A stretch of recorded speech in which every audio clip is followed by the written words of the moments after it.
महाभारत युद्ध की शुरुआत एक खेल से हुई थी।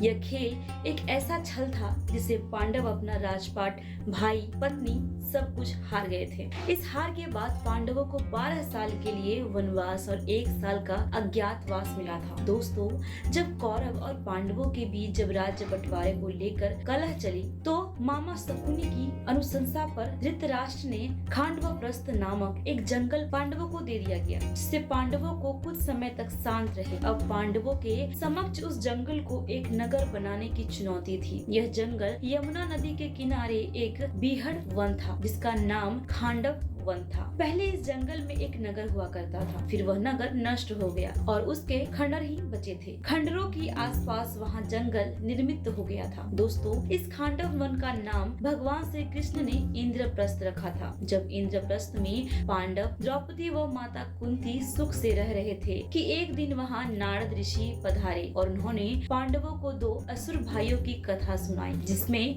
एक दूसरे से बेहद प्रेम करने वाले भाइयों का वध एक स्त्री के कारण हुआ।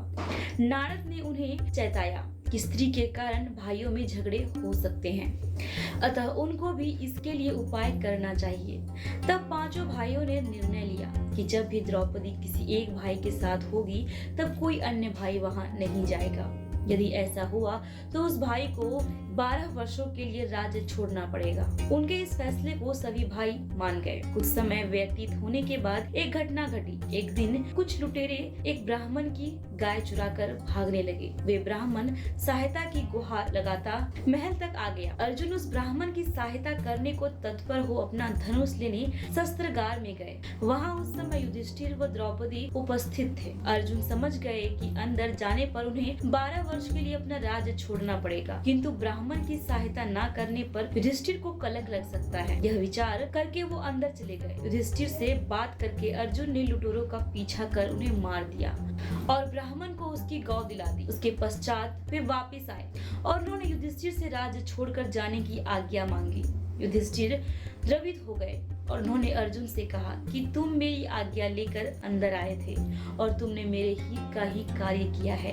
वैसे भी यदि छोटा भाई अपने बड़ी भाई व उनकी पत्नी के पास जाए तो यह पाप नहीं होता, किंतु अर्जुन ने कहा कि यदि हम ही नियम बनाकर उन्हें अपनी सुविधा अनुसार अनदेखा कर देंगे तो क्या यह धर्म व कर्तव्य के विपरीत नहीं होगा। अर्जुन अपने परिवार को दुखी छोड़ 12 वर्षों के लिए इंद्रप्रस्थ को त्याग कर चले गए। जब अर्जुन वनवास पूरा करके आया, कुछ समय बाद जब अर्जुन अपनी पादुका प्रवेश द्वार के बाहर उतार कर द्रौपदी के साथ प्रेम प्रसंग में लीन थे, तभी वहाँ पर एक कुत्ता आया और खेल खेल में उस कुत्ते ने द्रौपदी के कक्ष में रखे अर्जुन की पादुका उठा ली और पास के जंगल में जाकर उसके साथ खेलने लगा। उसी दौरान भीम अपने कक्ष की ओर प्रस्थान कर रहे थे। उन्होंने देखा कि द्रौपदी के कक्ष के बाहर कोई पादुकाएं नहीं रखी हैं और वो द्रौपदी के कक्ष में प्रवेश किया तो उन्होंने देखा कि द्रौपदी अर्जुन के साथ बिस्तर पर सोई है।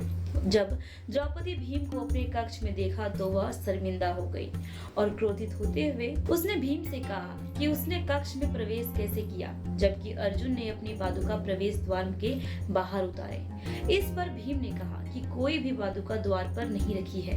दोनों भाई कक्ष के बाहर आए और उन्होंने पादुकाओं को खोजना शुरू कर दिया। ढूंढते ढूंढते पास के जंगल में पहुंच गए। उन्होंने देखा कि एक कुत्ता अर्जुन की पादुकाओं के साथ खेल रहा है। यह देखकर द्रौपदी ने क्रोध में आकर कुत्ते को यह श्राप दे दिया कि जिस प्रकार आज मुझे किसी ने सहवास करते हुए देखा है, उसी प्रकार तुम्हें सारी दुनिया सहवास करते हुए देखेगी। दोस्तों, तभी से माना जाता है कि कुत्ते सारी लोक लज्जा को छोड़कर खुले में सहवास किया करते हैं। दोस्तों, खुले में सहवास करना कुत्तों के एक श्राप है जो द्रौपदी के श्राप के कारण चलता है।